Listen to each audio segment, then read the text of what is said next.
নমস্কার। শুরু হচ্ছে সেই এক বিরতি।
সবাইকে বলছো সবার জন্য মোবাইল বন্ধ থাকে। রিহার্সাল চলাকালীন মোবাইল বাজলে ডিরেক্টর কিন্তু রিহার্সাল সঙ্গে সঙ্গে বন্ধ করে দেবে। দেখি মাসি স্টেজে বসে চাচ্ছ আরে বলে লোক দেখতে পেলে কি বলবে? একটা কথা বলবো, হলে লোক বলেছে ঘুমোচ্ছি, বিরক্ত করবেন না। বিরক্ত করবো চা খাওয়ার পর। এখন গভীর রাত, বিনোদিনীর রাত গপ্পে না, বিনোদিনীর রাতের মহল। মাসি চা দাও, দেখতে পাচ্ছ না এটি মাদাস ঘুমোচ্ছে আর করছে একে বসো। তার নাম উচ্চারণ করলাম তোমার প্রসঙ্গে আবার নরকেও ঠাই হবে না। যেভাবে দলের নটপটি ব্যস্ত হয়ে পড়েছে তাই তো রোজ ঘুরিয়ে দিতে দিতে বিনোদিনী আর ক্ষেত্র হইতে এসে বিনোদিনী না এলে তো মহলাটাই হবে। সে তো সিনেমার শুটিং করতে গেছে। বিনোদিনী কি সিনেমা হচ্ছে তো রাতের লোকে সেটা পার্ট পেয়েছে। কি যে সুন্দর। একটা কথা বলবো, অপবধূ সুন্দরী ভালো চোখ বড় বলেছি না, শুধু শুনবে কিচ্ছু বলবে না। ওটা তারা সুন্দরী থিয়েটারে বিনোদিনী তাই মধ্যে চান্স পেয়ে তারা সুন্দরী হয়। আরো বড় চান্স পেলে বোম্বের নার্গিসও হয়ে যেতে। আমি মোরা যে খেলতে থিয়েটারে এসেছিলাম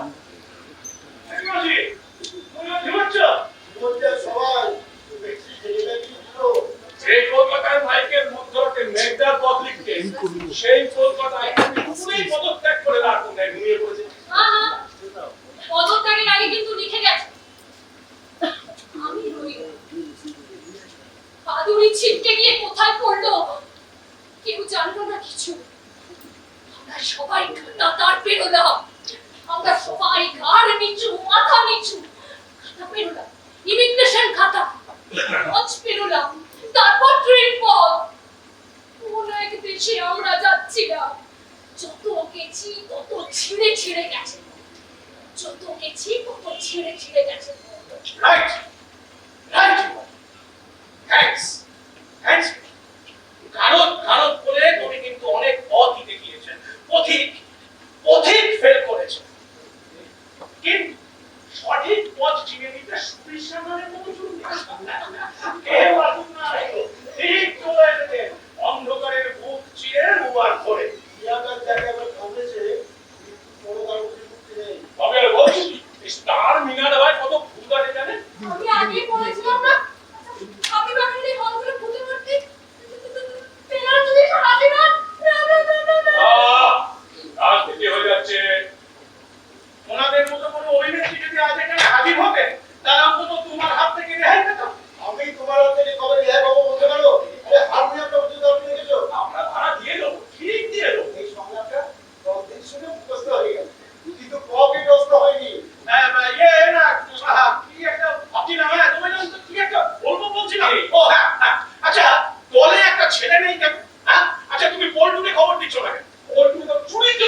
মাসি যা হবে আমার মনে হয় মাসি বসে বসে মুখ্য লাভ করেছি নাহলে একবার মাসিটাকে রবীন্দ্রনাথের মুখ্য নাট্য লিখেছিল পুরীর পুরশালা সস্তা ও মা গো, পুরী গিয়েও বসে আছে সত্য বলা। তুমিও কি বেঁচে আছো রাগ অভিমান প্রকাশ করতে পারো পরের দুঃখে কাঁদতে পারো বিনোদিনী রাগ করতে গিয়ে তোমার মুখে কোনো রেখা ফুটে ওঠে না কেন রিহার্সালটা শুরু করো তখন রেখা অমিতাভ সব ফুটে ওঠে। কি করে শুরু করবো গিরিশ বানা করে অভাব সিরিয়ালে বলবো মানে ফিরে একটা কথা বলবো আমি কিন্তু স্বদেশী কেন উগান্ডায় নয় তবে একটা ছেলে নেই এসে আছে আরে বাদ দাও হ্যাঁ আবল তাবল করে ভালো লাগছে না গণেশ হ্যাঁ নাটক তুমি লিখেছো তুমি পরিচালক সেই তুমি চরিত্র তোমার প্রস্তুত খুব সুন্দর রাইট আরে ক্ষেত্র তো আছে তাহলে তাহলে গানটা ধরুন শুনিসছেন না দেখে তো ধর গানে মশাল জ্বালানো গান এই তোমরা বিহালা টাকা দাওনি বলছে দিয়ে দাও বঞ্চিত রয়েছে কিচ্ছু না তো একদিন দেবো ঠিক বিয়েটার যারা সত্যিকারে ভালোবাসে তারা নিজেরা করে কিন্তু লোক ঠকাতে পারে না। একটা শুধুমাত্র একটা নাটক করতে চাই সুবিধা স্টার থিয়েটার বিনোদিনীর নামে হওয়ার পর তার কি প্রতিক্রিয়া এত বছর পর অহল্যা উদ্ধার জীবন মৃত্যু বিহেডটাকে মুছে ফেলে নাটকটা লিখতে চেয়েছি দেখাতে চেয়েছি খুশিতে খুশিতে বিনোদিনী আজ অট্টহাস্য করছে তাহলে চিন্তা তো করি চলে উঠুন বিধবা সধবা বুড়ো ভাই বুড়ো সবাই চলছে বিরোধ প্রজাতির হরিণ শাবক জ্ঞানারূপ নয় সবাই চলছে সমাজসেবী সেবায় আগুন সবাই চলছে চল চল চিতা দিগুনি পরাণ শক্তিতে বিধবা বালা চল চল চিতা দিগুনি পরাণ শক্তিতে বিধবা বালা চুলু চুলু চিতা লাগুন চুলু চুলু চিতা লাগুন চুলাবে এখন চালের জ্বালা চল চল চিতা দিগুনি পরাণ শক্তিতে বিধবা বালা চল চল চিতা দিগুনি পরাণ শক্তিতে বিধবা বালা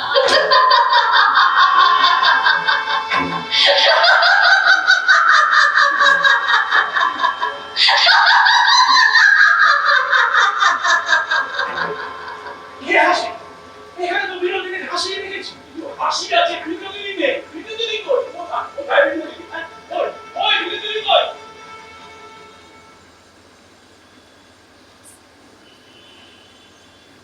কিরে আলো পাচ্ছি হ্যাঁ নাকি আরেকটু মানিকে সরবো কে আপনি একাকিনী বসিয়ে কি স্বাদ নীরবে জগতের কত পানে চাকরি কাতর পড়ানে সখী কফের নাই আর চলে গেছে সবে শুধু একলা মিলে অসীম হবে এ তো বিনোদিনীর লেখা আমার নাটকে দেওয়া হয়েছিলাম কিন্তু দেওয়া হয়নি দেয়ালে কথা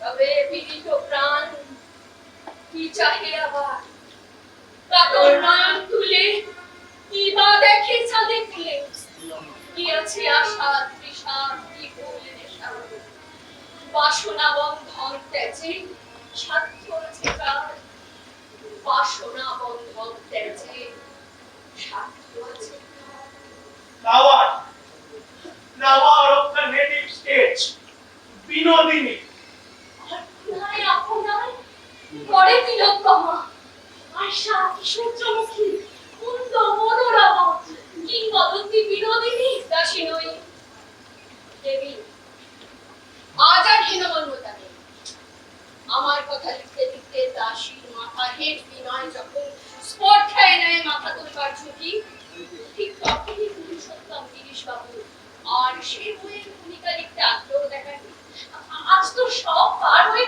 মানুষ আপনাকে দেবীর আসনে বসিয়েছে মানুষ আছে বিনোদিনী না মানে বলতে চাইছি যে স্টার থিয়েটারের না বিনোদিনী থিয়েটার হয়েছে শেষ পর্যন্ত আমি আপনার একটা কাল্পনিক চরিত্র রেখে এই নাটকে দেখাতে চাইছি যে আপনি আজ খুশিতে খুশিতে মাতোয়ারা হায় দেখা হইল নারী শরীর নূতন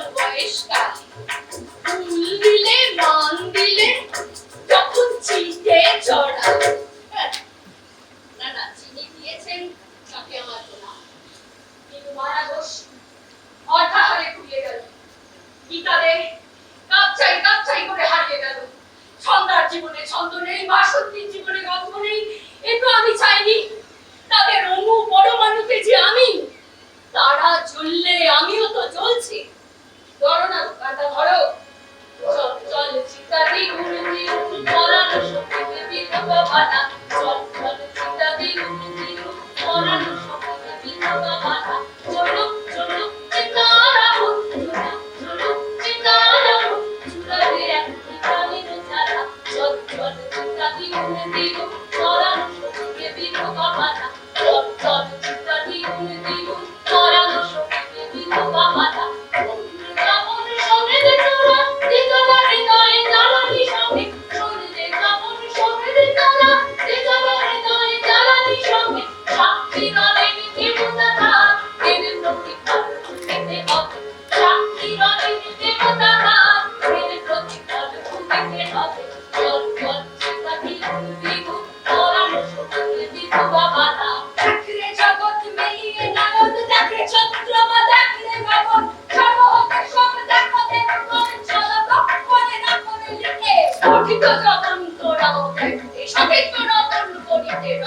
রাজপুত সতী আজকে কেমন, রাজপুত সতী আজকে কেমন, ছবিছে পরাণ গণন শিখে তোর দিতে যাব তোরাও দেখতে সঙ্গীত রতন করিতে রকম, তোর দিতে যাব তোরাও দেখতে সঙ্গীত রতন করিতে রকম, রাজপুত সতী আজকে কেমন, ছবিছে পরাণ গণন শিখে, রাজপুত সতী আজকে কেমন, ছবিছে পরাণ গণন শিখে, চল চল চিন্তাদি ঘুরবি পরানো শক্তিতে বিধবা বাধা, চল চল চিন্তাদি ঘুরবি পরানো শক্তিতে বিধবা বাধা। কি হেরিলাম, মৃত আর জীবিত একই সঙ্গে নৃত্য করলে। কে বিতো তোদের কীর্তনের কাপড়গুলো ফেলে আমি ব্রহ্মার মুখের ওপর তর্জনী নেড়ে বলবো, নাট্যশালায় গড়েছি এমন এক জগৎ, যা তোমার চার মাথার কোনোটাতেই আসেনি দেবতা। এগুলো অন্য জগৎ, এই জগতের নাম নাট্যশালা। আর নটি নাট্যকর্মীরা মরে গেলে তাদের আত্মা ঘুরে বেড়ায় মঞ্চে মঞ্চে। প্রত্যেকের পেছনে স্পিরিট ড্রামের মধ্যে হারমোনিয়ামে। কে গো বাবু, মনে সত্যি কথা বললে তো? উনি নাট্য সঙ্গীতে সুবিশ্বাস না, আরে ওকে ছাড়া চেতনার মানব সংবাদ থেকে মুখোমুখি তীরের তলায় অনুষ্ঠায়ী হওয়া সম্ভব। তাই তো আমি যখন বিনোদিনীকে নিয়ে নাটক লিখতাম, সেই এক বিনোদিনী, হাউসফুল বিনোদিনী, ফাঁকা হল বিনোদিনী, অল্প বিক্রি বিনোদিনী, যাত্রায় বিনোদিনী, থিয়েটারে বিনোদিনী, সিনেমায় বিনোদিনী, আর সেই এক গল্প, বাঙির তিনটে বাবু, গিরিশ বাবুর প্রতারণা, মুখে প্রেম, বিনীর আত্মত্যাগ, পীড়িতের মানুষের ভূত হয়ে দেখা দেওয়া, ঠাকুরের আশীর্বাদ, চৈতন্য হোক। শুনে শুনে মানুষ আরো অচৈতন্য হয়ে পড়ছে। কিন্তু আমার মন বলছে সেই জানা বিনোদিনী এ মঞ্চে হবে না, আরেক বিনোদিনীকে হবে। তাছাড়া কিছু জিনিস সেই এক হলেও বড় গর্বের হয়, বারবার করে বলতে হয়, অনেকটা সূর্য প্রণামের মতো। তার বুর্বুক রায়ের সেকালে দেওয়া 50,000 টাকা তো বোধহয় আজকে হিসেবে বেড়ে কেটে 30 কোটি তুলে দিয়েছিলেন অত টাকা থিয়েটারকে। ও সব বলিস নিল, বিজয়া গয়না তুলে দিয়েছিল বলেই সত্যজিৎ সিনেমাকে পথ দেখান, বড়কে একটু হিংলাজ করতে সাবিত্রী বিকাশকে টাকা দেয়নি, তৃপ্তি পেশাদার মঞ্চে অভিনয় করে সংসার চালিয়েছিল বলে শম্ভুমিত্রের ওই নাট্য আন্দোলন টিকেছিল, কিয়া নন্দিকাকে নাটক করতে গয়না দেয়নি, সৌমিত্রর জন্য দীপা চাটুর্যে যুদ্ধ করেনি, আর ঘরে ঘরে কত বাংলার বধূ স্বামীর ভিটে মাটি বাঁচাতে নিজের গায়ের গয়না তুলে দিয়েছে। এখন অবশ্য গয়না আর পায় না, বাবা সোনারটা দাম, এখন ওই প্রেরণা লাগে।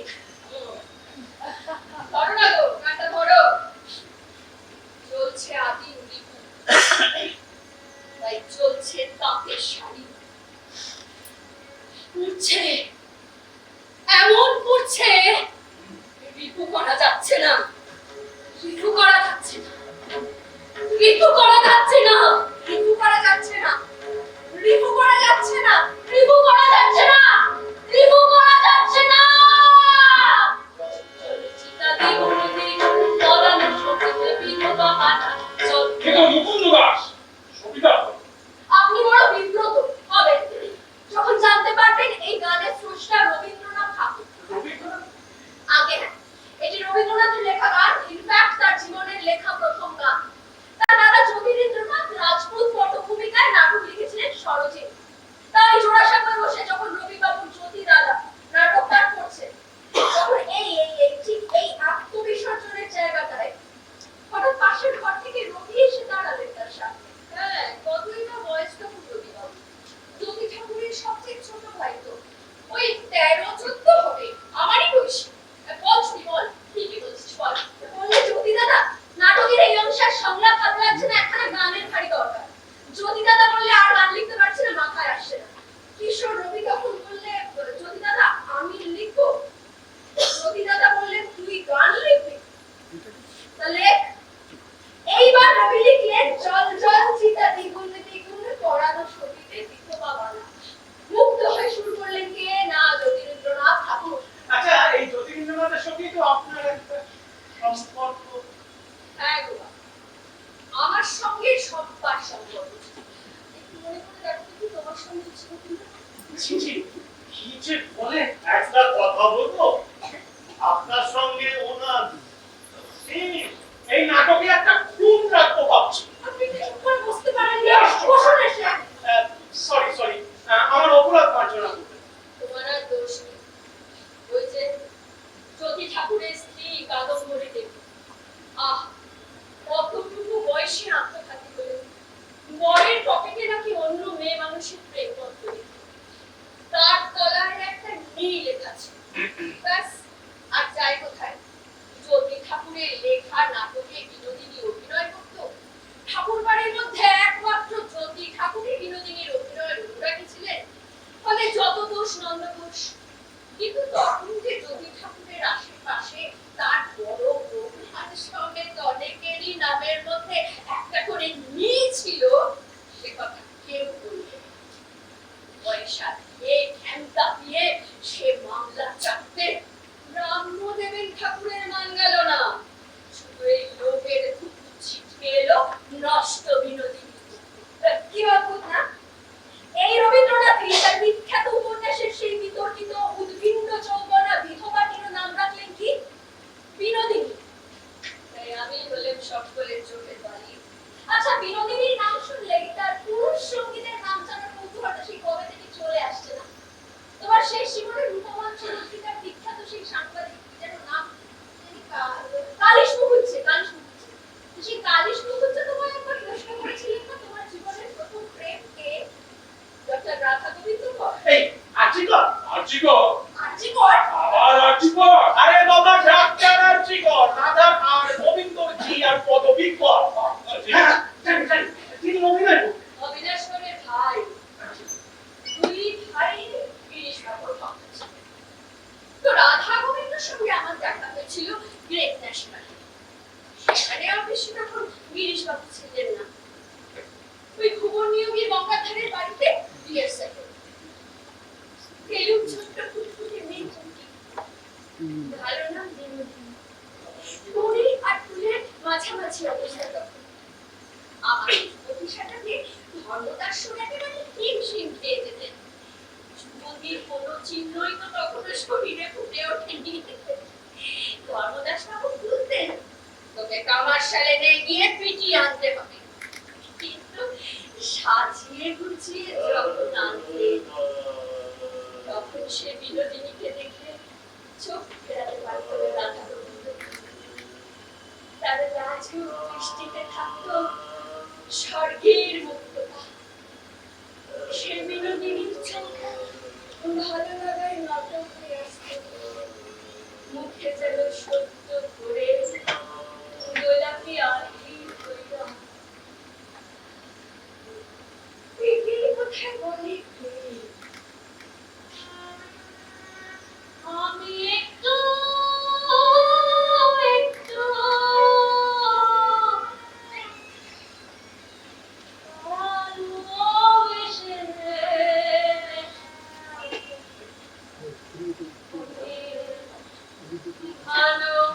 ভালোবেসেছি যখন ছিলাম বালিকা, ছিল না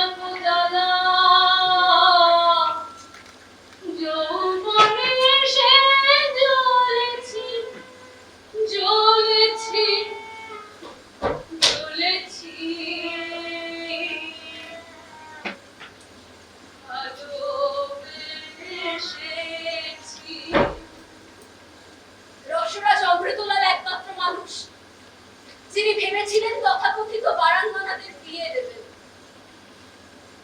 বারাঙ্গনাদের বিয়ে, তার স্বপ্ন ছিল ইয়াং বেঙ্গলের ছেলেরা যদি এই পতিতাদের একটা পরিচয় দেয়। তুমি এত কিছু জানলো কি করে? তোর কি এমনি ভূত হয়ে যায়নি তো? তুই তো পুরো ভূতের ভবিষ্যৎ। তুমি কি এবিপি এমন দেখতে? না, ওনারা তো এগিয়ে থাকে, এগিয়ে রাখে, আমি পিছিয়ে। ও এগিয়ে থেকেও লাভ নেই বাচ্চা, এই ভূতের ছবি ওঠে না। বাচ্চা তুমিও তো কই আমাকে দেখে চমকালে না? না না, চমকেছে চমকেছে, আমি দেখেছি। ও তো অভিনেত্রী, আমাদের নাটকে ওই বিনোদিনী পাঠ করছিল। আর সিনেমা শুটিং ছিল তাই দেরি করে। আপনাকে কি সিনেমা হচ্ছে? দেখো শোনো না, এই তোমায় বলছি, হ্যাঁ বিশেষ ভূমিকায় অভিনয় করছে প্রসেনজিৎ আর বিনোদিনী শুভশ্রী। নাকি দে বিনোদিনী করবে, আমি মারা যাবো। রথ ভাবে আমি দেব, রথ ভাবে আমি, মূর্তি ভাবে আমি দেব, হাসে নরসজ্জা। আমি যে আপনাকে তিন পরীকে তারা সুন্দরীকে জানবার জন্য নিয়মিত জানেন ওই দেবজিৎ বন্দ্যোপাধ্যায়ের বিনোদিনী রচনা সমগ্র, উপেন্দ্রনাথ বিদ্যাভূষণের তিন পরী বিনোদিনী তারা সুন্দরী, তারপর প্রাপ্ত বসুর অদালৃত কথা, আমার কত বই গোগ্রাসে গিলে চলেছি, নিয়মিত পড়ে চলেছি জানেন। আমি সেই সময়টাকে পুরোপুরি জেনে নিতে চাই, সেই সময়ের থিয়েটারকে, সেই সময়ের অভিনেত্রীদের, বিশেষ করে আপনাকে। আমি নিজে যে কোনোদিনও ভাবতে পারিনি।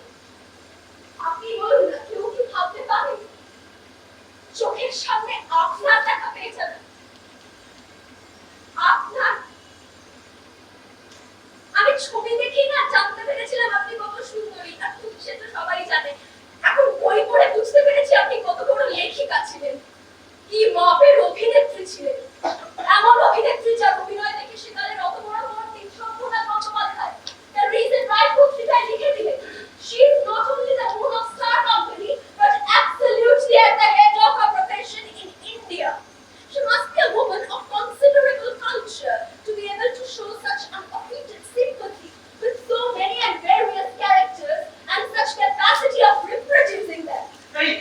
এটা আমার নাটকে আমি লিখেছিলাম, জানো আমি কৃষ্ণকে ফলাবো ভেবেছিলাম, কিন্তু মনে হয় সেই বয়সে বাংলি। কিন্তু আর আর কোনো তথ্য আছে বই কি? শরৎচন্দ্র চট্টোপাধ্যায়ের সম্পাদনায় যে রূপ রঙ্গ বেরুত, তাতে বলছে দেশে অভিনেত্রীদের মধ্যে যে সাহিবার ধরন চলিয়া আসিতেছে, আসিতেছে? তা হয় আদর্শ অভিনেত্রী বিনোদিনীর অনুকরণে। এ হ্যাঁ কি বলেছিলাম? তখন বলবে এইমাত্র না, ও বলতো আচ্ছা আচ্ছা বল। দেশে অভিনেত্রীদের মধ্যে সাজিবার, সাজিবার, তারপর তারপর না সেটা তুমি বলো। তাহলে শেষ না করলে কথা বলবেন না। Silent silent please please carry. এদেশে অভিনেত্রীদের মধ্যে সাজিবার অনেক খুঁটিনাটি ব্যাপার, এমনকি তিনটি হাঁচিবার ইতর বিশেষ শুনিয়াছি, তাহাও বিনোদিনীর নিকট হইতে ধার করিয়া শেখা। সাহিত্য সম্রাট বঙ্কিমচন্দ্র বিনোদিনীর মনোরমা দেখে লিখলেন, আমি মনোরমার চরিত্র কেবল পুস্তকেই লিখিয়াছি। আজ মনে হইল আমার মনোরমাকে আমি সামনে দেখিতেছি। এটা কিন্তু আমার নাটকে আছে। এটা বোধহয় বিনোদিনীর নামে সব নাটকেই থাকে। জানি জানি একটা একটু নতুন কিছু জানতে চাই। বিশ্বাস করো উৎসাহ নয়, ক্যারিশমা, নতুন নতুন নতুন কিছু বলো না। ডিরেক্টর সাহেব, তাই তো বুঝলাম বিনোদিনীর ওই দিগন্ত জোড়া চরিত্র আমার জন্য নয়, আমার দ্বারা হবে না। কিন্তু তারা সুন্দরীর জীবনী পড়তে গিয়ে মনে হলো জানেন, এই মানুষটার অনেক কিছু ছিল না, ছিল শুধু একটাই জিনিস, the desire of a walk for the star, পতঙ্গের নক্ষত্র ছোঁয়ার বাসনা, অদম্য ডানা ছাপতে কোথাও একটা পৌঁছে যাওয়া, তিন করে বিনোদিনীদের পরের সংখ্যায় উঠে যাওয়া। তাই আর কি করা, আমিও উঠে গেলাম, আর আমি হয়ে উঠলাম ক্যামেরার সামনে এই রঙ্গালয়ের তারা সুন্দরী। তারা সুন্দরী, মিশে গেলাম তারা সুন্দরীতে। কিন্তু দূর তারপর দেখলাম সিনেমায় তারা সুন্দরীর অবকাশ এত কম যে একদিনের ভেতরেই পাঠ শেষ। তখন কি করবো, এই প্যাকআপ হওয়ার পর মাঝরাতে ছুটতে ছুটতে চলে এসেছি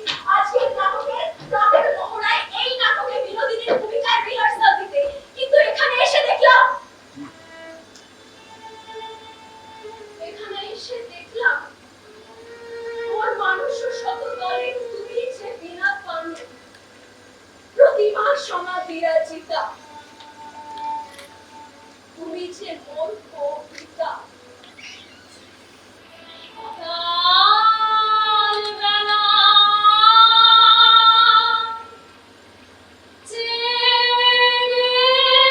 দেখি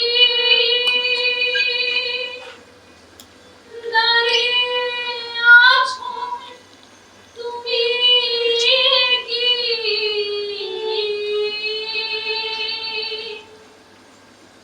ঘর ভরা খালি এরো পরে জানি নাই তো তুমি এলে আমার ঘরে।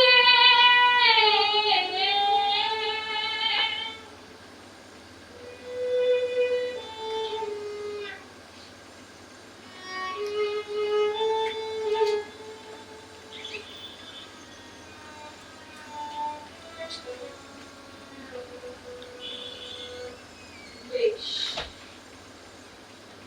আজ এই মুহূর্তে তুমি হলে আমার তারা সুন্দরী, আবার তুমি আমার একমাত্র হারিয়ে যাওয়া নারী প্রথম শকুন্তলা। সাত করে নাম রেখেছিলেন শকুন্তলা। আমি তো গৃহস্থ সমাজের কাছে গৃহ ভাঙা এক শকুন্ত, তাই আমার এই অসহায় দুটো ডানার তলায় বেড়ে ওঠা সেই মেয়ে, তার নাম তো শকুন্তলাই হবে। কিন্তু আমার শকুন্তলা অভাগিনী জননীর স্নেহ উপহার, লহ মাতা শকুন্তলা জননী আমার। সংসারের সুখ যত তোমাতে আছিল রত, তুমি ফেলে চলে গেছো অমর ভবনে। তব স্মৃতি লয়ে আছি সংসার কারণে। মরে গেল বড়লোকের মেয়েটার দেখা দিলাম না। আমার নিষ্পাপ মেয়েটাকে স্কুলে ভর্তি করতে দেয়নি বাংলার শিক্ষিত বাঞ্চতে না। গড়ে গড়ে মাথা কুটেছি, কেউ সাড়া দেয়নি। খানকির মেয়ে যে আজ এ যুগেও সভ্য লোকেরা খারাপ লোক বোঝাতে খিস্তি দেয় খানকির ছেলে বলে। তখন ভেসে যায় প্রহ্লাদ, ভেসে যায় মনোরমা, ভেসে যায় রামকৃষ্ণ। শুধু পড়ে থাকে এক ব্যর্থ মায়ের সামনে, এক ব্যর্থ মেয়ের লাশ।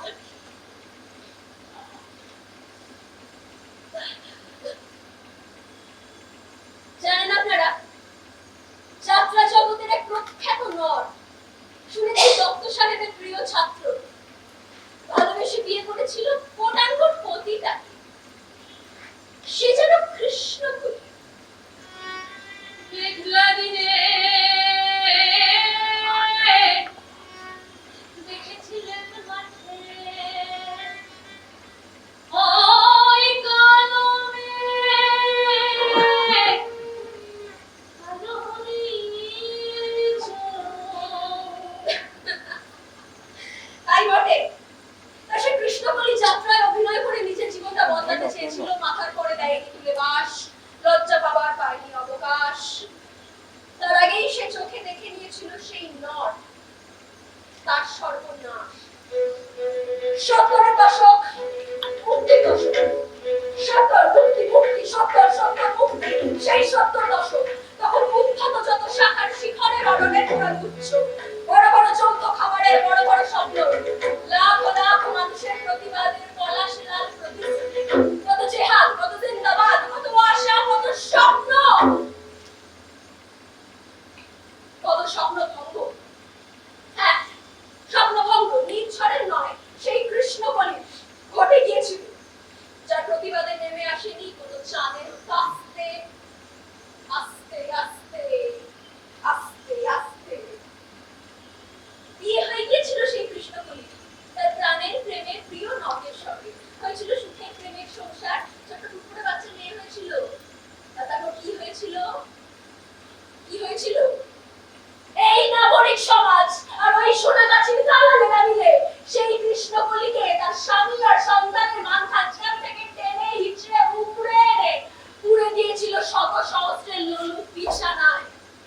সারা জগতের মেয়েদের যেমন আদর আপ্যায়ন হচ্ছে, তাদের মনে হচ্ছে কণিকা হওয়ার হোয়াটসঅ্যাপ চলছে। এবার বলার পালা আমার। কোনো কষ্টে বললাম, সরি। যমুনাবতী সরস্বতী কাল যমুনার বীর যমুনাদার বাসর রচে বাড়ি থেকে গিয়ে তুমি এখানে নাই তো বলে গেল।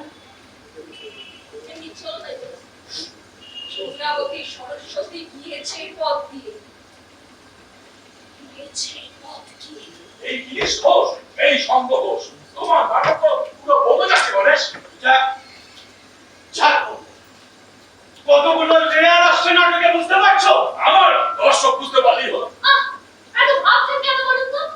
আজ ব্যস্তে মহাভারত বলছে, কাল আমাদের সিদ্ধিদাতা গণেশ তাকেই নাট্যরূপ দেবেন। একটা কথা বলবো না, বলি না।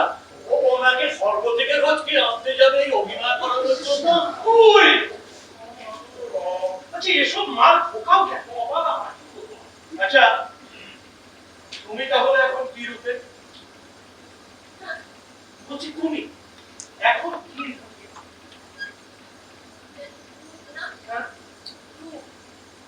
কি রূপ যেন? ওই যে তখন বললাম, ওই যে ওই ক্যামেরার সামনে নটশ্রেষ্ঠ অমর, যার দুজনে কাতর, যার পরশে অপরেশ মাতোয়ারা, আমি সেই নহি তারা সুন্দরী, সেই আমি তারা বিনোদিনীর উর্মর, আমি আওতারা।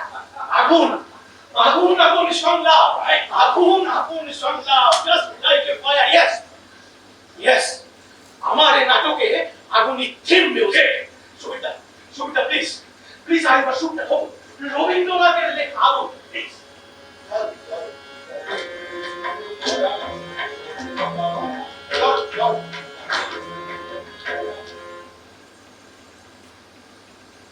আগুন নিভন্ত এই চুল্লিতে নয় ধোঁয়া।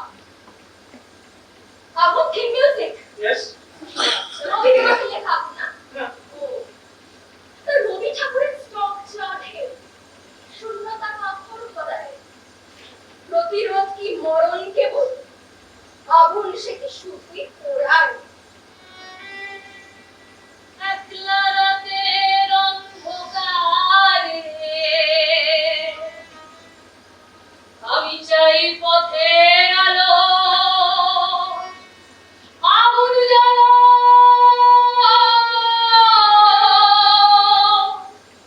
আগুন জ্বালো, আগুন জ্বালো, আগুন জ্বালো, আগুন জ্বালো, আগুন জ্বালো। প্রাণের আবর্জনা পুড়িয়ে ফেলে আগুন জ্বালো, আগুন জ্বালো, আগুন জ্বালো, আগুন জ্বালো। সরোজিনী নাটকের সেই যে বিখ্যাত দৃশ্যটা, যেখানে রাজপুত রমণীরা গাইতে গাইতে চিতা আরোহণ করছে, ও সেই দৃশ্যটা অনুবাদ করে দিত আমাকে। তোমার তোর মনে আছে? আরে আমি তখন একলক্ষী মেয়ে হলেও তুমি যে আমার হাতে ধরে সব নাটক দেখতে নিয়ে যেতে। তোমার মা আর আমার মা যে সইছিল গো। বলো কেমন করে স্টেজে ওইখানে ওইভাবে আগুনের শিখাখানা দাউ দাউ করে জ্বলে উঠতো। তখন তো বিদ্যুতের আলো ছিল না বাবু। স্টেজের ওপর 4-5 ফুট লম্বা টিন পেতে তার উপর সরু সরু কাঠ চেলে দেয়া হতো। কেউ লাল রঙের শাড়ি পরে, কেউ ফুলের গয়নার সাজিয়ে, কেউ বা মালা হাতে গাইতে গাইতে চিতা প্রদক্ষিণ করছে আর চুপ করে আগুনের মধ্যে পড়ছে। আর সঙ্গে সঙ্গে পিচকিরি করে কেরোসিন ছিটিয়ে দেওয়া হচ্ছে সেই আগুন। আমরাও মাঝে মাঝে ছোট ছোট কৌটোয় কেরোসিন ভরে এই আঁচলের তলায় করে লুকিয়ে নিয়ে যেত। যেই ব্যাকুতা অডিটোরিয়াম হতো, অমনি সেই কেরোসিন আগুনের মধ্যে ঢেলে ব্যাস দাও দাও করে জ্বলে উঠতো আগুন। তাতে কারোর চুল পুড়ে যেত, কারোর কাপড় ধরে উঠতো। কিন্তু আশ্চর্য, কারোর কোনো কিছুতে কোনো ভ্রুক্ষেপ নেই। ও বাবা, গায়ে আগুনের ছাড়া তাও কোনো সার নেই। এই কি যুদ্ধ নাকি? না, মানে অভিনয় করছি, সাজবো, বুঝবো, তারা উড়বো। এত প্যাশন, এত কমিটমেন্ট, এতটাই। রাজপুত রমণীদের আত্মত্যাগের প্রতিবাদ তখন তো ওদের শিরায় আগুন ধরিয়ে দিয়েছে। প্রতিবাদটা এবং অভিনয়টা তখন সত্যে পরিণত হয়েছে। এত বিশ্বাস, এত প্রেম। আর বলছেন মাইকেলের মেঘনাথ পদে আমি তো 7-7টা চরিত্রে অভিনয় করব। হ্যাঁ, জানি। জানো তো বলো। না, মানে গবেষণায় পাওয়া যায়। গবেষণায় তথ্য পাওয়া যায়, সত্য নয়। সত্যে পৌঁছতে গেলে প্রেম লাগে। কথার মাঝখানে জানি কথা বলতে সরি প্লিজ প্লিজ কি যেন বলছিলাম মেঘনাথ বাদে 7টা চরিত্র করবে হ্যাঁ তো একদিন কি হয়েছে জানিস প্রমীলা সেদিন ওই সময় আমার মাথার চুল আর কাপড়ের কিছুটা অংশে গেল আমি তো চরিত্রে এমনই হয়েছিল যে কিচ্ছুটি দেখি সেই অবস্থায় দিল আগুনে ছাপ উপেন মিথিন ও শ্রীরাম করতেন উনি আমার বিপদ বুঝে উনিও দিলেন আগুনে ছাপ তারপর সেই আগুন উনি নিয়ে উপেন বাবুর দুটো হাত একেবারে ঝলসে গেছে আর আমার দেহের জায়গায় জায়গায় ফুসকা এটা অভিনয় না বিপ্লব বিপ্লব বিপ্লব জমে গেছে জমে গেছে নাটক কই তর্ক বিতর্ক যুদ্ধ বিগ্রহ দেখতে পাচ্ছ না যুদ্ধ আর তার অন্তরে বিগ্রহ গল্পের ছলে ইতিহাসটা কেমন পরতে পরতে বকে যাচ্ছে আজ এটা ডায়লগ না দেখতে দাও আমায় যে নতুন করে নাটক লিখতে হবে আচ্ছা ম্যাডাম এটা কি বলে পিসি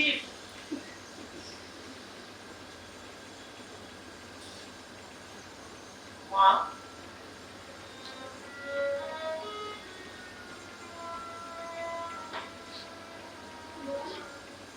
তারা সুন্দরী আপনারা তো কাশের কোনো কি করে একটু আগেও বললো না আমাদের 2 মাস হয়েছিল মনে রাখো না থিয়েটারের শেষ কথা হলো মনে রাখা তারার সঙ্গে আমার ছিল সারা জীবনের দিদির শেষ বাবু ছিলেন যিনি ছেলেকে নিজের পেটের ছেলের মতো বড় করলে দিদি মানে আপনাদের বিনোদিনী তাহলে কি সে বাবু মারা যেতে তার সে ছেলেই বাড়িখানা দিদির কাছ থেকে ফেরত চেয়ে বসতো দিদি তাহলে বাবা উইলি করে গিয়েছিলেন মানে ওই ছেলের বাবা দিদি বাবু উইলি করে গিয়েছিলেন বাড়িখানা কিন্তু তবু দিদি ফেরত দিয়ে দিলেন বললে ভালো যখন এসেছিল তখন তো আইন করে ভালোবাসিনি গো এখন খাবো তো আইনের দোহাই পাকতে যাবো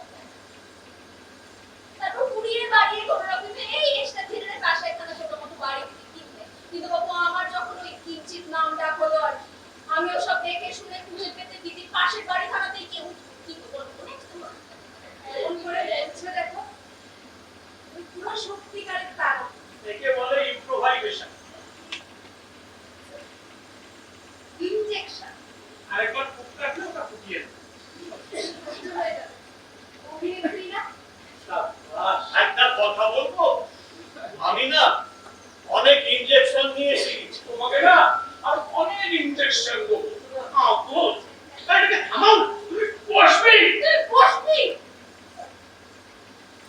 আচ্ছা বলছি যে শুনবাই জননী বা ভগিনী তো নয় আপনার আপনার জীবন বোধের প্রভাব তারা সুন্দরীর উপরে নিশ্চয়ই পড়েছে অত শক্ত কথা জানি নে তোমার থেকে একটু মর্মবুদ্ধির মানুষটা যে ভাষায় ওই প্রথম দিকে লিখে গেছে ওই রকম ভাষায় বলে তারা যখন খুব অশান্তি পাচ্ছে তখন আমি ওকে বেগুন মতো নিয়ে যাই বেলুন মঠে ঈশ্বর আছে জন্মদিনে সন্তানকে পায়েস খাওয়াতেন ভালো কি ওই একটা দিনই বাস মনটাকে শান্ত করার পরিবেশ ঈশ্বর তো তারা অন্তর আমি শুধু সেই ঈশ্বরকে চাহিয়ে তোলার আয়োজন করেছিলাম অমর দত্ত থেকে কোন ফাঁকে জীবন গলে গিয়ে ছুটে গেল অমরত্বের দিকে কোমরের ভালোবাসার স্বপ্নের কি মিথ্যে ছিল মিথ্যে সে মানুষটাই তো ভালোবাসতে শিখিয়েছিল তার ভালোবাসাই তো বুঝিয়েছিল জলের মর্ম পুকুর নয় সাগরে পৌঁছতে হবে পৌঁছতেই হবে তা বলে গিরিশ বাবু কি শুধু তোমাকে বাজিয়ে ধরেছিলেন ভালো কি বাসেননি কোনোদিন ভালো না বাসলে নিজের ছাত্রীকে নিজের দাসীকে অমন ভয় পেতেন অমন আশকারা দিতেন সেই নলদময়ন্তী নাটকে ওর অনুরোধে সখী সেজে ট্রেনে উঠে চুল ছিঁড়ে যাবার পর দাঁতে অভিমানে একেবারে মুখের উপর বলে দিয়ে এলুন এই নাটকে আর পাঠ করবো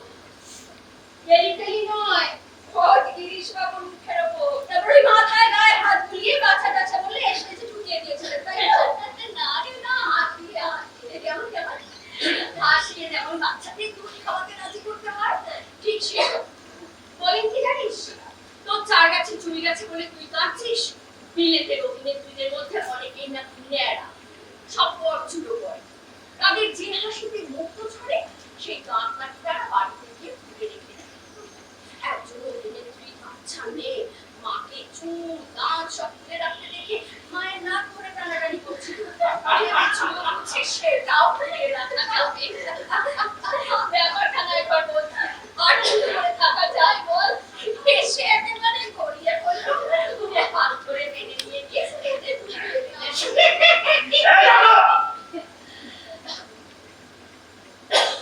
একটা কথা বলবো না, আমার না খুব হাসি পেল।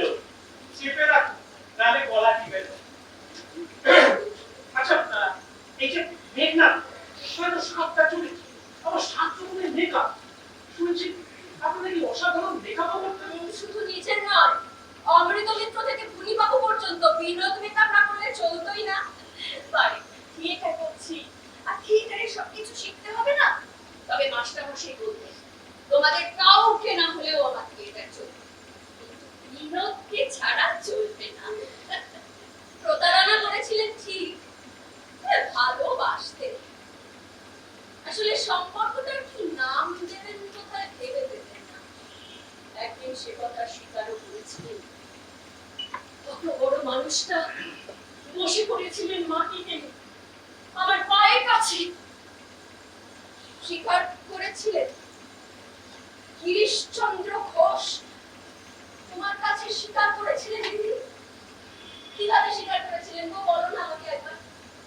কিভাবে স্বীকার করেছিলেন সেই নট সম্রাট তার প্রদাহের কথা? একবার বলো না আমাকে, কিভাবে পুরুষতন্ত্র কেবল একদিনের জন্য, কেবল এক বেলার জন্য, কেবল এক মুহূর্তের জন্য হলো নিজের অমন দাম্ভিক মাথাখানা নিষিদ্ধ পল্লীর পাদকী নারীর পাদকে সেনে নত করেছিলেন? বলো না সে কথা আমাকে একবার। থিয়েটার করবো না ঠিক করেছি, প্রতাপ চাঁদ চৌধুরীর অপমান সহ্য করবো না। কিন্তু মাস্টার মশাই দেশের কথা জুড়ে দিলেন। ও দেশ, কোন দেশ? যে দেশের মানুষ প্রতি মুহূর্তে এইভাবে পদতলিত করে, হ্যাঁ, বেশ্যা বলে ঘৃণা চেটায়, মঞ্চে হাততালি দেয়, রাস্তায় দেয় থুতু, সেই দেশ? কিন্তু দেশের আকাশ সে তো মুখ ফেরায় না, বাতাস সে তো কৃপণ নয়, সূর্য সে তো একইভাবে দেবতার মন্দির আর আমাদের পতিতালয়ে সমানভাবে ধুয়ে দিয়ে যায়। দোয়েল, শ্যামা, পিনে তারা তো আমাদেরও পোষ মানে। আর মা রমণী তার আদরে ভেবে ভেবে মায়ের ভালোবাসায় রেখে দিয়ে যায়।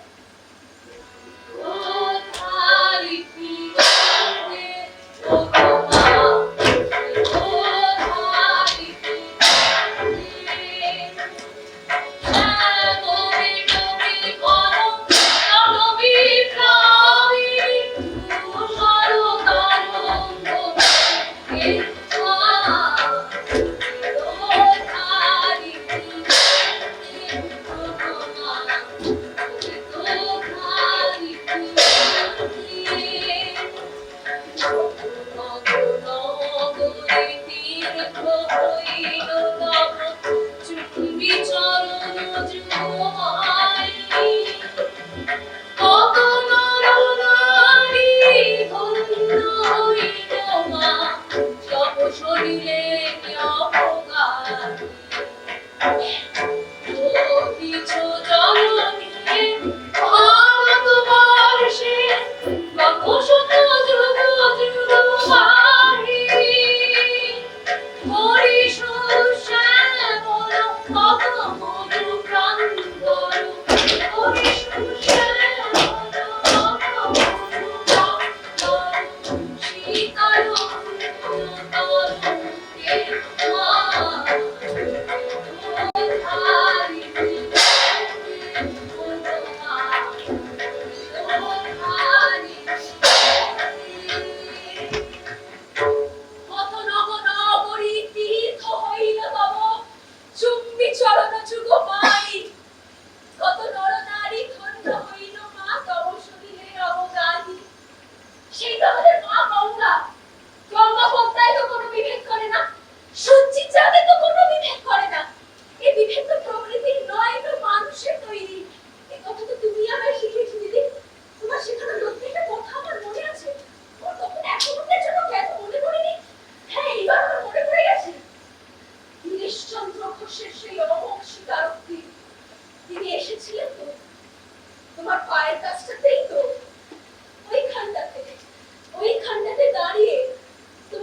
মুখের দিকে চোখ রেখে আমাদের নটগুরু প্রণব নট সূর্য গিরিশচন্দ্র ঘোষ হঠাৎ বলে উঠেছিলেন, বিনোদ, তুমি তো এখনো বয়স থেকে ওই মতিলাল সুর অবিনাশ রথের সঙ্গে লখনৌয়ের ছত্রবন্দিতে দীনবন্ধুর নীল দর্পণ করে এসেছিলে।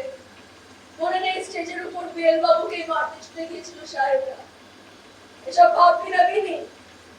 এই তো কিছুদিন আগে বেনিয়ারা তাদের অপছন্দের নাটকে বারবার বাধা দিচ্ছিল, স্টেজের উপর উঠে যাচ্ছিল। সিমলের এক দুঃসাহসী যুবক নরেন দত্ত পড়ছে উঠল, অমনি সবাই চিৎকার তুললো, নাটক হলো। এইরকম সময়, এই আগুন সময় আমরা ওই তুচ্ছ প্রতাপচারের ওপর রাগ করে থিয়েটার বন্ধ রেখে নিজেদের আত্মসম্মান বাঁচিয়ে যাব?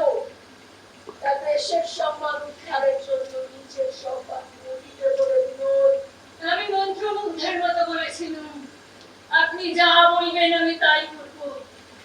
আপনার কথা তো আমার কাছে বেদ বাক্য। আপনার চেয়ে শ্রেষ্ঠ পুরুষ আমার জীবনে তো আর আসেনি। যিনি আমার শিক্ষক, যিনি আমার প্রভু, যিনি আমার সখা। এভাবে বলিসনি বিধি, এভাবে বলিসনি, এভাবে বলিসনি, এভাবে বলিসনি বিধি। পাপ প্রদাহে জ্বলে পুড়ে শেষ হয়ে যাই রে। যে তাল তাল মাটি দিয়ে আমি নিজে হাতে তোকে তৈরি করি পরম পিতৃত্বে, সেই মাটিতেই নেশাসক্ত হলুণ্ঠিত আমি প্রবৃত্তির কীট দংশনে বিষ বীর্যপাতে গড়াগড়ি খাই। এক ভয়ঙ্কর অন্ধকার নরকের মধ্যে আমাদের ছুঁড়ে ফেলে দিয়েছে এই অসংস্কৃত বর্বর সমাজ। তাই একদিকে যেন তেন প্রকারে থিয়েটার করে যায় নানা আদর্শের পসরা সাজিয়ে, আর সেই ক্ষণস্থায়ী অস্তিত্বে শিউরে উঠে রক্ত মাংসের ভোগ যাপনে গলা পর্যন্ত ডুবে থাকি পাপ প্রদাহে।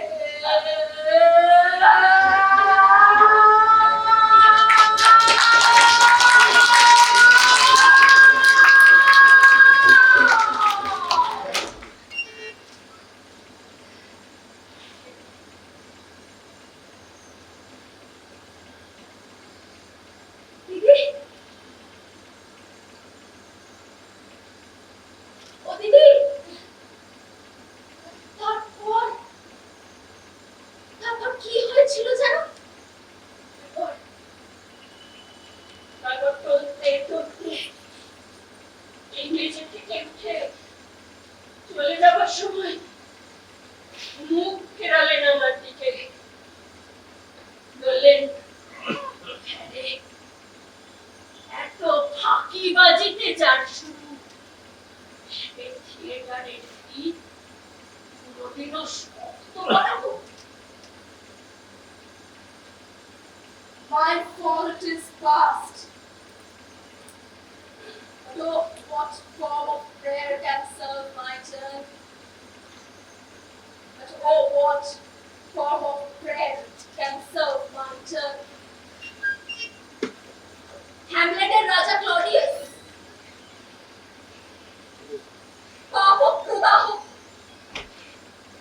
পাপের প্রদাহ। গিরিশবাবুদের পাপ ছিল, প্রদাহ ছিল, রাজ পাপ আছে, প্রদাহ নেই। রাইতে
শান্তি।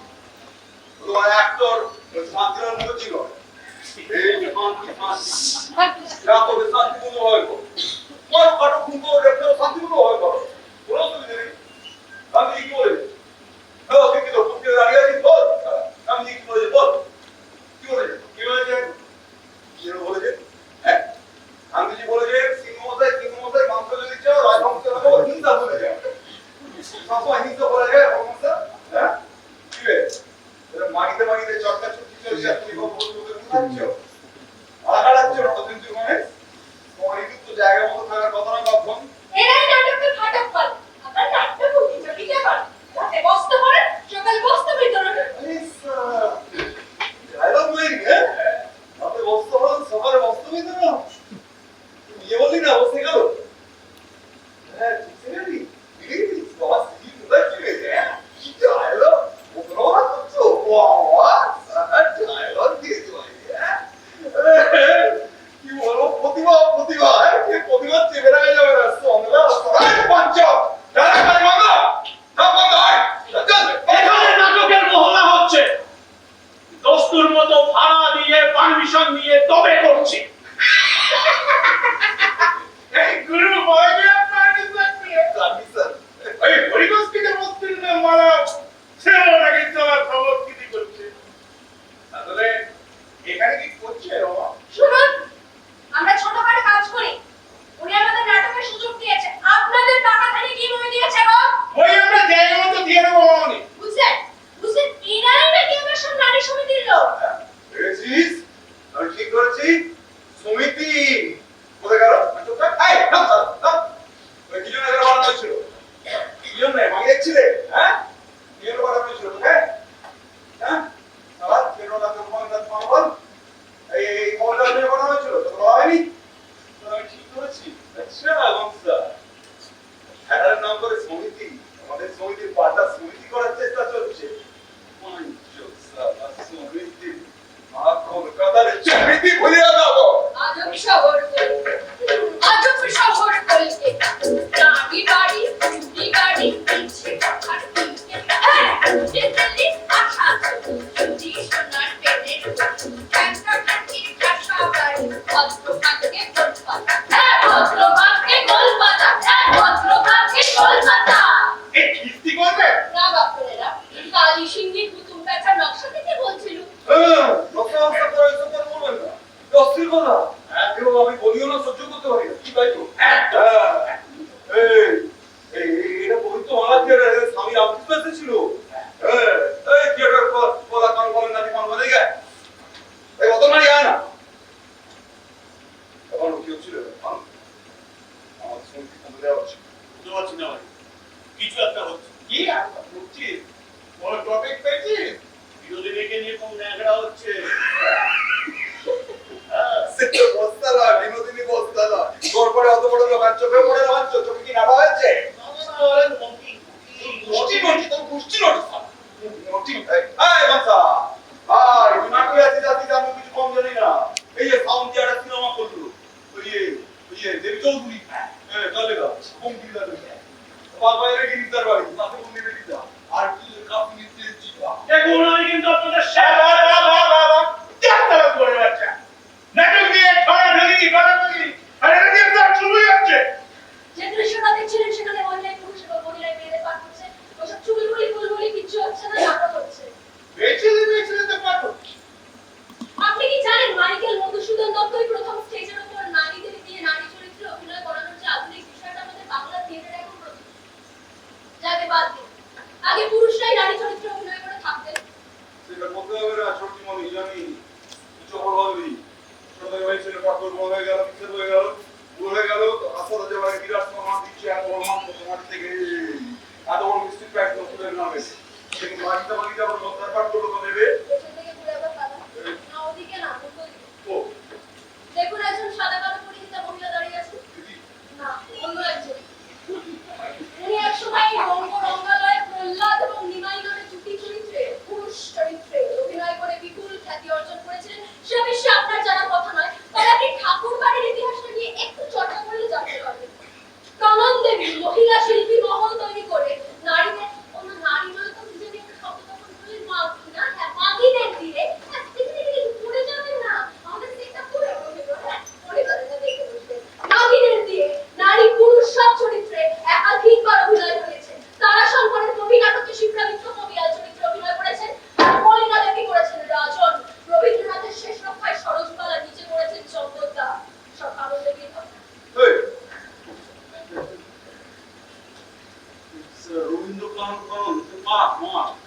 আমার কিছু করে দেবে হ্যাঁ এই শিল্পমিত্তি এই বলো এই শিল্পমিত্তি কি সামমিত্তি ওই গান গাইতে পারছো এই তো সৈকমিত্তি কি হবে এই সরজু কি মহিলা তো বসে রয়েছে কি বলছে না ও দুপে আছে না এই দুপে আছে সালা বুঝতে পেরেছি ক্ষমা খারাপ দেখে মনে হচ্ছে না এই সালা ও মুখে দেবো সালা এখানে পরিষ্কার হচ্ছে আরে বাবা নিয়ম ভাইয়ে কিন্তু বলতে হলে তো আপনার কাজ লাগে আর মানে আমার দাদর বাজিয়ে ছেড়ে দেবো এই সালা এই তো সালা আর বাকিটা এখন ছেড়ে দেবো না ঢাকা দেওয়ার সুযোগ পাই না ওরা তোমার বলে দিয়ে দেবো এই সুটা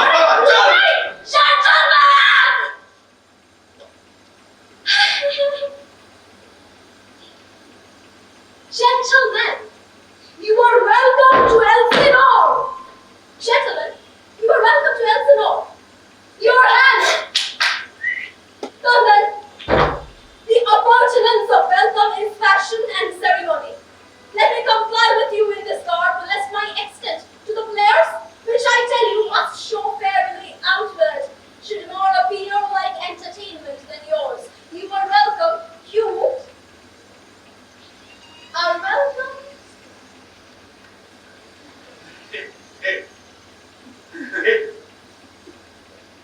এইটা আগে বলবেন তো দেখো দেখি কাণ্ড বুঝছিস ওর মাঝে বুঝছিস চলের মতো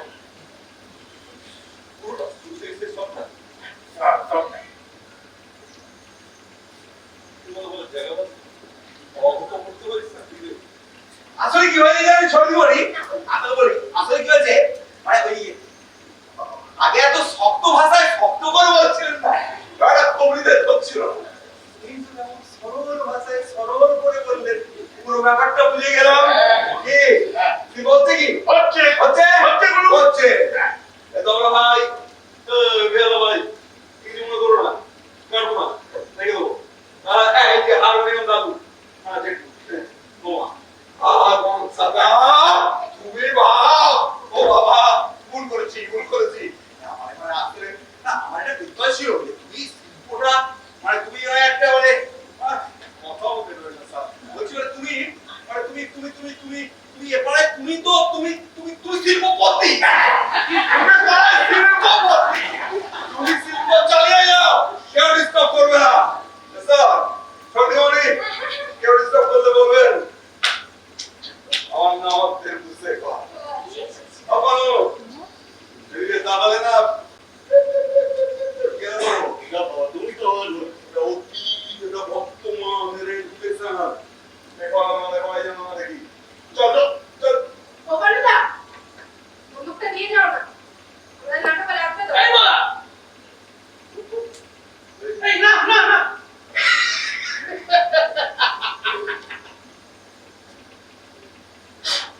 ওটা খেল না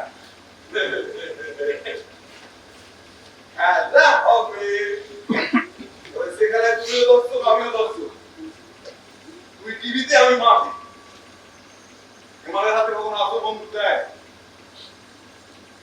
আসল বন্ধু দিল এবং সেটা তো সত্যি হয় আসল লোকেরা বাদ করে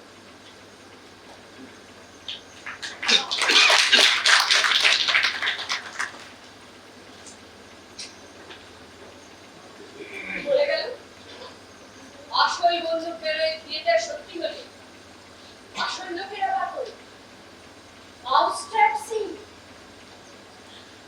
এই তুই হ্যান্ডেল থেকে বললি না রে ওই ইংলিশ তো লোকটা হ্যাঁ ইয়েস ও দেখেছে হ্যান্ডেল তো মাপে তো যাই ইংরেজি শব্দগুলোই শুধু তো আজ হে বঙ্গ ভান্ডারে তব বিবিক রত তা সবে অবোধ আমি অবহেলা করি আয় রে বাঙালি কেলিনু শৈবালে ভুলি কোমল কানুন কানুনকে চেনে না বেরোবে আশ্চর্য আমারই মতো অন্ধকার থেকে উঠে এসেছিল কিন্তু দাসী নয় দেবীটা ছিনিয়ে নিয়েছিল সমাজের বুক থেকে ভারতী এত কানুন দেবী কানুন আর ওদের কাছে গোবিন্দ কানুন সে তো অনেকদিন। কানন দেবীর মরদেহ কালীগঞ্জে টেকনিশিয়ান স্টুডিওতে নিয়ে গিয়েছিল। অনুপ কুমার আর মাধবী মুখোপাধ্যায় বাদে আর কেউ যায়নি। ওইখানে দাঁড়িয়ে অনুপ কুমার বলেছিলেন তার নিজের মরদেহ টালিগঞ্জে আসবে না। আসিও নি, আসিও না।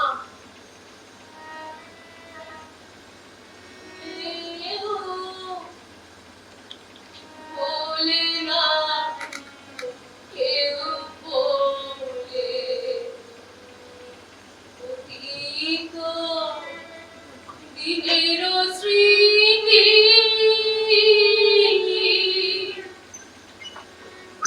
কেউ বলে না কেউ বলে কেউ দুঃখ নয় কাঁদে কেউ দুঃখ নয় কাঁদে কেউ ভুলিতে গায় গীতি কেউ ভুলিতে গায় গীতি কেউ বলে না কেউ বলে অতীত দিনের স্মৃতি কেউ বলে না কেউ বলে Remember me. Remember me. আপনি শেক্সপিয়ারের হ্যামলেট এতটাই জানতেন? গিরিশবাবু এত বড় সংলাপ দিয়ে বলেছেন না, সব যেন একেবারে চোখের ওপরে ভাসে। আরে এটা তো সেই দৃশ্যটা না, যেখানে রাধা দুই চেলা রোজেনক্রাঞ্জ আর গিল্ডেনস্টাইন হ্যামলেটকে এসে জানাচ্ছে রাজপ্রাসাদে অভিনেতাদের দল চলে এসেছে। অভিনেতাদের দল রাজপ্রাসাদে পৌঁছেছে, হ্যামলেটকে এসে বলে দিচ্ছে না রাগা মতো বললি বসন্ত পড়েছ। আচ্ছা, বলছি আমি পড়েছি, হ্যাঁ, যে গিরিশবাবুর চৈতন্য লীলা আর রসরাজ অমৃত নামে বিবাহ করিলেন, একই সঙ্গে রয়েছে। আপনি একদিকে ভক্তি রসের মুক্তির দুধ নিমায় আর অন্যদিকে সম্পূর্ণ কমেডি চরিত্র বিলাসিনী তার মা। এটা বোঝা যেত না যে একজন মহিলা দুটি চরিত্র অভিনয় করছেন, সেটা কি অনবদ্য? সে কথা আমিই বলবো। কিঙ্করি লেডি ম্যাকবেথ অসাধারণ, তারা সুন্দরীর জনা তুলনাহীন। নিজের ধাপ তারাই বিদায়, যাদের আত্মবিশ্বাস নেই, ওটা কিন্তু আমার আছে বাবু। Sorry extremely sorry. এই চুলটা এখান থেকে আমরা ঠাকুর রামকৃষ্ণ দেবের প্রসঙ্গে যাব। আচ্ছা, চৈতন্য লীলায় নিমাইয়ের একটা জায়গা একবার ধরবেন। সে কি আর কথা মনে আছে? আচ্ছা দেখছি। সুখটা ধরো। আমি প্রেমাধীন, প্রেমের পসরা বহিষিলে, প্রেমব্রত লয়ে আমি এসেছি সংসারে। প্রেম বিনা কিছু মম নাহিয়া, প্রেমে অনুরাগী, প্রেমে কৃতি, প্রেমে আমি যোগী, প্রেমে সর্বত্যাগী। কালো শশী বাজালে বাঁশি, কালো শশী বাজালে বাঁশি, ছিলেন গৃহবাসী, করলেন উদাসী।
ছিল মনে মনে হয়েছিল ঠাকুর চাতুর্যে ভবন হয়েও কুলীন সমাজপতিদের মুখে সজোরে একটা থাপ্পড় মেরে গেলেন। আর চৈতন্য হোক বলতে ঠাকুর ঠিক ঠিক কি বোঝাতে চেয়েছিলেন সেটাই মৃত্যুর পরে এসে হয়। আচ্ছা, এই যে নাটকে, যাত্রায়, সিনেমায় আপনার এক প্রেমিকের নাম অবাক, এক প্রেমিকের নাম রাঙাবাক, কারোর নাম শুধু অ। দেখুন, রূপ গুণের খ্যাতির ছটায় বিনোদিনী তো অনেক বাবু। এখন রামকৃষ্ণ ঠাকুর মাথা ছুঁড়ে দিয়েছেন পুরোপুরি বেশ্যা বলতে খানিক দ্বিধা। তাই বাবুগুলোকে প্রেমিক বানিয়ে কাউকে কাউকে রাঙা করে ঠাডা করলে হয়তো বাবুদের একটু শক্তি হয়। আপনারা বিনোদিনী বেশ্যা, কিন্তু একটু ভালো বেশ্যা। তবে তাতে এখন আমার কিছু যায় আসে না। আগে কল্পনা করি সমাজ আমাকে কি পোশাকে দেখতে চাইছে, সেই পোশাক পরে মানুষের দরবারে যেন পাত্রপক্ষের সামনে মৃদু কোণের মতো এসে দাঁড়ায়। কিন্তু এখন সে পোশাক আমি ছিঁড়ে ফেলে দিয়েছি। আজ আমি যা তাই সেইভাবে সেই পোশাকেই এসে দাঁড়ায়। তাতে কেউ দেখতে চাইলে দেখলো, আর না চাইলে ওই আজকাল কি যেন একটা বলে, এই বাপির বাড়ি যা। আশ্চর্য, আমার যা পোশাক সেই পোশাক পরে সবার দরবারে আসবো। কেউ দেখতে হলে দেখবেন, না দেখতে হলে না, এইরকম একটা কথা বিনোদিনী বললেন না? আশ্চর্য, কিন্তু এইরকম একটা কথা আমি মানে এই বাস্তবের আমি মানে এই তারা সুন্দরীর সঙ্গে একাত্ম হওয়া, এই বিনোদিনীর ভূমিকায় অভিনয় করতে আসা এই আমি কাফকা পড়তে গিয়ে বলছি। Yes, Kafka. ফ্রান্স কাফকার সেই বিখ্যাত লাইন, ফ্রান্স কাফকা বলতেই আমাকে যা মনে পড়ে, I was ashamed of myself when I realized life wasn't lost too far. Only I attended with my real things. এখন তো শুনি আমার নাকি খুব কত, আমার আত্মত্যাগ নিয়ে নাকি কত শত লেকচার। তা বলি বাড়িতে কাউকে আমার ছবি কামিয়ে রাখতে দেখেছিস? কেউ কখনো দেখেছে? না, তবে বেশ না, ওই একটা ঘেমঘেটে ভাব। সেই মহাভারতের বীর কিশোরী কর্ণকে নিজ সুতপুরে জন্মের জন্য সমাজের কাঠগড়ায় দাঁড়িয়ে চিৎকার করে বলতে হয়েছিল, দেবায়াত্তাং কুলে জন্ম মহাদায়াত্তাং তু পৌরুষ। আমি তো না, কিন্তু সরকার থেকে সত্য নয়। পশ্চিমে কিন্তু এরকমটা হয় না। ভেবে দেখো, পাশ্চাত্যে কিন্তু শেক্সপিয়ার, শসা, বায়রন, মলিয়ার, ইবসেন সকলেই তথাকথিত সেই নিচগুলো পাবো। অথচ ওখানে এসব নিয়ে কারোর কোনো মাথা ব্যথা নেই, শুধুমাত্র তাদের কাজটুকু আলোচিত হয়, যেটা হওয়া উচিত। আর আমার পুরো বাংলায় বিনোদিনীর কাজ নিয়ে গবেষণা হয় কোথায়? সবাই শুধু নানা রকম সাদায় কালোয় মানুষটির চরিত্র এঁকে চলেছি, আরে তার কাজ নিয়ে কথা বলছি কোথায়? এই মেঘনাথ বক্তব্য, এই 7টা চরিত্র 7 রঙে কি করে আঁকতেন এই সাদা কালো মানুষটি, কে খোঁজ রাখে? দুর্গেশ নন্দিনীর শেহজাদি আয়েশা থেকে বুড়ো শালিকের ঘাড়ে রোর চাষি বউ ফাতিমাকে কিভাবে ভিন্ন করতেন বিনোদিনী, কে জানবার ঔৎসুক্য প্রকাশ করে? কি বানর হলো যার জন্য এইরকম প্রতিভাময়ী অভিনেত্রীকে মাত্র 24 বছর বয়সে তার প্রাণের থিয়েটার জন্মের মতো ছেড়ে চলে যেতে হলো? হয়েছিল কি ভয়! কি হয়েছিল বলতে কেউ বলে প্রহ্লাদ চরিত্রে কুসুম কুমারীর যশ বেশি হওয়ায় থিয়েটার ছেড়ে দিল, কেউ বলে বিয়ে করে সংসার করবো বলে নাকি ল্যাজ তুলে নড়ল, আবার কেউ বলে চর্মরোগ নাকি তখনই দেখা দিয়েছিল তাই আড়াল করতে চলে গেল, আবার কেউ কেউ বলে 3 গুণের মতো অভিনেত্রীকে দেখে ভয়ে পালালো, থিয়েটার ছাড়লো, গর্ভজাত মেয়ে আপনাকে ছেড়ে চলে গেল। শুনেছি ঠাকুরের সেবা করে কাটাতে, গোপালের সেবা করে দিন কাটিয়েছি মতো। সকালবেলায় ঘুম থেকে তোলা, বাতাস করা, দুপুরে রাতে ভোগ দেওয়া, আবার স্মরণ করানো, তার মধ্যে ভক্তি যা ছিল তার থেকে আরো অনেক বেশি ছিল অপূর্ণ বাৎসল্য। আর থিয়েটার প্রেমটা কি ছিলই না একেবারে? থিয়েটার থেকে মন উঠে গেলে দেখে দেখে এমন গলিতে বাড়ি কিনলো গেল যার ছাদ থেকে ওই নতুন স্টার থিয়েটারের বাড়িটা স্পষ্ট দেখা যেত।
চলে এলো।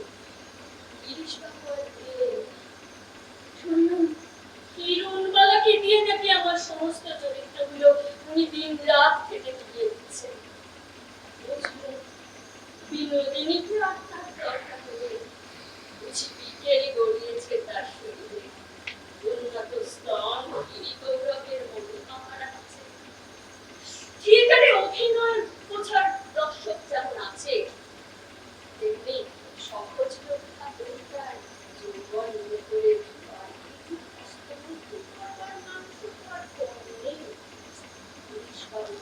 ব্যবসাটা বুঝতে হবে।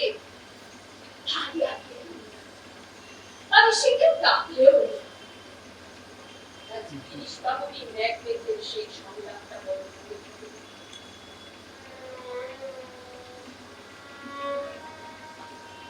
কল্লো tomorrow and tomorrow and tomorrow চলে ধীর পথে দিন creeps in this petty pace from day to day হয় লয় নির্ণীত সময়ে প্রারব্ধ লিপির শেষ অক্ষরে to the last syllable of recorded time গতকল্য একত্র হয়ে লয়ে যায় পথ দেখায় নিশাইতে শ্মশান প্রায়। And all our yesterdays have lighted fools the way to dusty death. Out, brief candle, life but a walking shadow, a poor player that struts and frets his her hour upon the stage and then is heard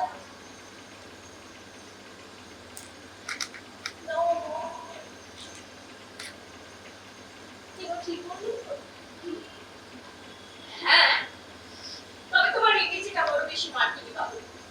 তবে তুমি তো আবার এ কালো কাল ভূকালে তারা শুনছি না, তারপরে রোহিণী তারা একটু পাবে বর্তমানের শিক্ষা দিয়ে রোহিণীর চরিত্র প্রকাশ। এবার এখানে রোহিণীর কি হয় আমায় বলো তো? ভূকালের তারা সুন্দরী কথা অমর দত্ত হরিশ মুখুজ্জে কেন চলে গিয়েছিল তার জীবন থেকে? কামিনী কাঞ্চন ধন মোহ আছে যতক্ষণ ততক্ষণ থাকে তার আয়ু। তলানিতে ঘৃণা বিন্দু যবে উথলি ওঠে মনসিন্ধু শূন্য শূন্য শুধু বায়ু। না তবে সত্যিকারের তারা সুন্দরীর আত্মা যদি এইখানে দাঁড়িয়ে এখন আমার অভিনয়টা দেখতে পারলে হয়তো বুঝতে পারতো জানো ওসব পেয়ে আসল হলো তোমার সৃষ্টি, আসল হলো তোমার কাজ, তোমার থিয়েটার, আসল হলো তোমার অভিনয় যেখানে তুমি সম্রাজ্ঞী, তুমি সীতা, তুমি মন্দোদরী, তুমি প্রমীলা, তুমি প্রহ্লাদ, তুমি চৈতন্য। হ্যাঁ অভিনয় তো চৈতন্য, অভিনয় তো আমাদের সেই চৈতন্য। দিদি আমার অশান্ত মনকে শান্ত করতে আমাকে যখন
শিল্পী তুমি, তবে তো তোর গর্ব হওয়ার কথা। 30 যুগের পর যার যুগ শুরু, সেই শিশির ভাদুরী তার নাটকে তোকে বিরাট পাঠ দিয়েছে। ওরে নতুন যুগের শিল্পী যখন তোর কদর করবে, তখনই বুঝবি তুই বেঁচে আছিস। তবে তুমি আমার জনা জাহানারা দেখেছিলে না? আর কিছু দেখেছিলে? গিরিশবাবুর সিরাজদৌল্লা নাটকে তোর জহুরা দেখেছিলাম। মাস্টারমশাই তো বলেছিলেন ন্যাকবেথের 3 ডাইনির আসলে জহুরা লিখেছেন। আমার ভালো ভালো সংলাপ ছিল না, মনে আছে তোর সংলাপ মনে আছে? ভুলে গেছি না, সত্যি ওসব সংলাপ টাংলাপ আর মনে নেই। শুধু একটা ঘটনার কথা ছিল ভুলতে পারি না জানো। মিনার্ভা থিয়েটারে একবার আলাউদ্দিন খান নামে একজন গরিব বাজনদার কাজ চাইতে এসেছিল।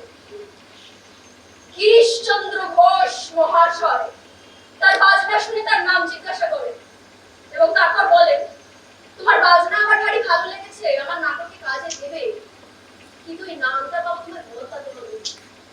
আমার নাটকের প্রচারে কোনো লেরে নাম থাকবে না। সে কি? এবং সেই বাজনদার তিনি আগামীতে হয়ে উঠেছিলেন এই ভারতবর্ষের মার্গ সঙ্গীতের গুরু বাবা আলাউদ্দিন খান।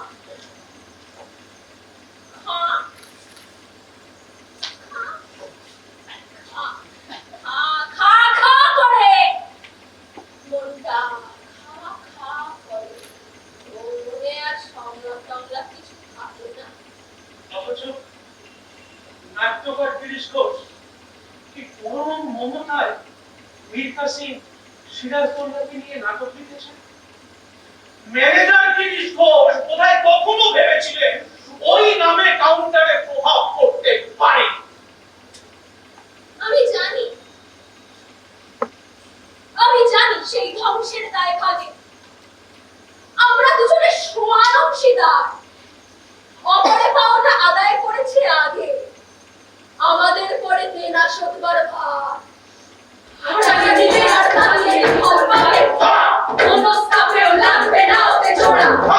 অধীর ক্ষুধার শেষে কি নিজেকে খাবে, কেবল শূন্যে চলবে না আগাগোড়া, কেবল শূন্যে চলবে না আগাগোড়া, কেবল শূন্যে চলবে না আগাগোড়া। আমার প্রেমিক অমর দত্ত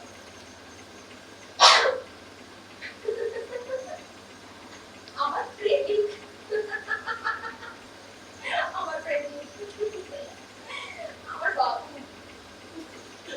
আমার বাবু অমর দত্ত। হ্যাঁ, সেই আমার বাবু অমর দত্তের ভাইপো সুধীন দত্তের লেখা এই কবিতাটা যেমন চাবুকের মতো লিখেছে না, চাবুকের মতো আরো আর একটা বই বেরিয়েছে, সাহেব গবেষক লিখেছে বারাঙ্গনাদের থিয়েটার। কেউ প্রতিবাদ করে, প্রতিবাদ শুরু করেছিলেন রামকৃষ্ণ, আমার মাথায় হাত রেখে। আর প্রতিবাদ করেছিলেন রবীন্দ্রনাথ, তার বৌদ্ধ শ্রমণ প্রকৃতিকে বলেছিলেন শ্রাবণের কালো মেঘকে চন্ডাল নাম দিলেই বাকি, তাতে তার জাত বদলায় না, জলের ঘোচে না গুণ। বললেন জল দাও, প্রাণটা উঠল ঝটকে, শিউরে উঠে প্রণাম করলেন দূর থেকে। বললেন আমি চন্ডালের মেয়ে, আমার তোর জল অশুদ্ধ। তিনি বললেন যে মানুষ আমি, তুমিও সেই মানুষ, সব জলই তীর্থ জল, যা তাপিতকে স্নিগ্ধ করে, তৃপ্ত করে তৃষিতকে। কেবল একটি গণ্ডূষ জল নিলেন আমার হাত থেকে, অগাধ অসীম হলো সেই জল, 7 সমুদ্র এক হলো সেই জলে। ডুবে গেল আমার ফুল, ধুয়ে গেল আমার জন্ম। কি ব্যাপারটাই বুঝল ঠাকুর আমার মাথায় হাত রাখার পর, ডুবে গেল আমার ফুল, ধুয়ে গেল আমার জন্ম। কিন্তু আজও কাঁদে চন্ডালিনী, আজও কাঁদে চন্ডালিনী। বৌদ্ধ শ্রমণ থেকে ঠাকুর রামকৃষ্ণ সবকিছুই আজ পলিটিক্যালি কারেক্ট ইনস্টিটিউশন। সংঘ, একালের কবি শঙ্খ ঘোষ কি বলেছেন জানো না? সত্য থেকে সংঘ হতে পারে, সংঘ কবু পাবে না সত্যকে। মনেশ কোথায় নিয়ে গেল নাটকটাকে? ব্যক্তি বিনোদিনী ছড়িয়ে দিলেন শত বিনোদিনীকে, শতখণ্ড সতীর মতো। Summer music, Amazonian, some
চুপি চুপি বলি, একেবারে অর্থহীন হয়নি।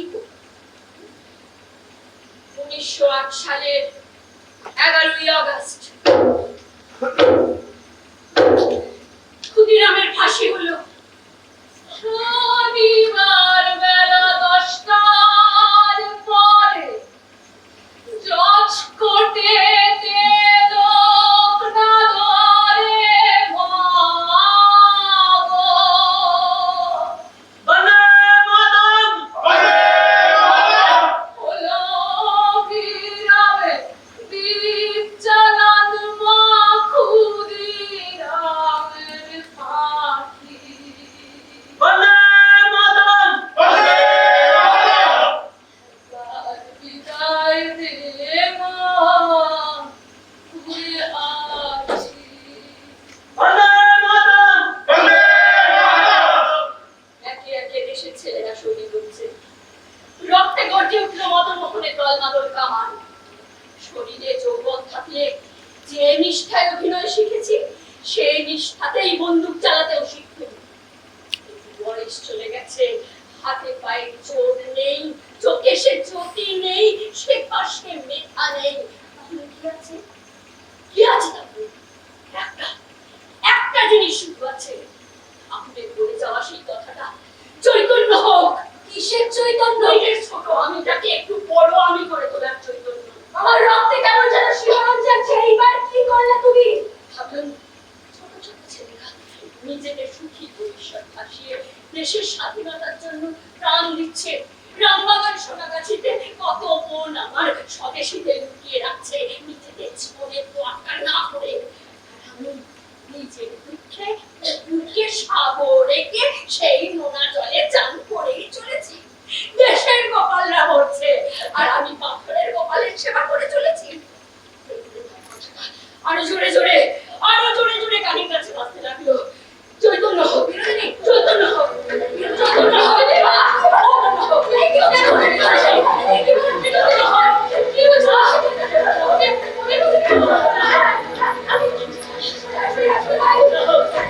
মেঘে মজনু। না! মারতে হবে না। আমার হাতিবাগানের বাড়িতে স্বদেশী ছেলেরা আসবে। আসতে লাগলো। আমার যা যেটুকু গয়নাগাটি পড়েছিল সব বেচে দিয়ে, এমনকি আমার রোমালেরও কিছু কিছু গয়না বেচে দিয়ে তাদের হাতে হাতে তুলে দিতে লাগলো বন্দুক কেনা টাকা। আর সেই সব সোনার টুকরো ছেলেরা এই পতিতার পায়ে হাত দিয়ে প্রণাম করে বলে যেতে লাগলো, মাগো বন্দে মাতরম, মাগো বন্দে মাতরম, মাগো বন্দে মাতরম। একটা ভারতের পতাকা এই বিশ্বের বিরোধীর হাতে থাকবে। একটা ভারতের পতাকা, পতাকা চাই, পতাকা চাই, পতাকা চাই, দেশের পতাকা চাই। বন্ধু বন্ধু কোথায় আনিস তোরা? দেশের পতাকা নিয়ে না, সব দলের একটা পতাকা পাওয়া যায়, দেশের একটা পতাকা মেলে না। পতাকা তো আমার বুকের মধ্যে রাখা, কটা রঙে আর কটা চিহ্নে নাই বা অন্য পতাকা, কটা শব্দেই না হয় উরূপ পতাকা। নিরুদ্দেশের পথিক আমায় নাম দিলে কি? দেখতে তোমায় না যদি পাই, নাই বা দেখি, ভিতর থেকে ঘুচিয়ে দিলেন চাওয়া পাওয়া, হাবনা কেমন লাগিয়ে দিলে ঝড়ের হাওয়া, বজ্র শিখায় এক পলকে মিলিয়ে দিলে সাদা কালো। আগুন জ্বালো, আগুন জ্বালো, আগুন জ্বালো, বন্ধু মিলে হলো নেতা। আঘাত শুরু,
একটু বয়স